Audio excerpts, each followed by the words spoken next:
在地人在地前要来讲台南的消息，台南市政府文化局举办的艺如春风活动，邀请真侪出名的剧团伫台南各地演出。我们若好大人囡仔有一个欢喜的暗暝，更加提供予偏乡地区的民众一个欣赏艺文活动的好机会。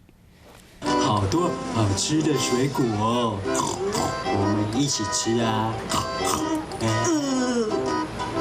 可恶啊！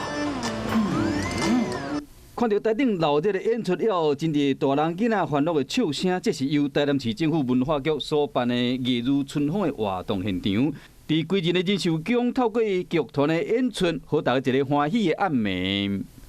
接下来我们还有一些，譬如说台南国际音乐节，本来台南就是文化之都啊，本来就是一个充满人文气息的文化古都啊。艺如春风的活动，唔若好民众有这个机会会使亲近艺术，嘛是进一步将剧团文化带到偏乡，好大家唔免去到市区也是其他所在，就会使欣赏到高品质的剧团演出。除了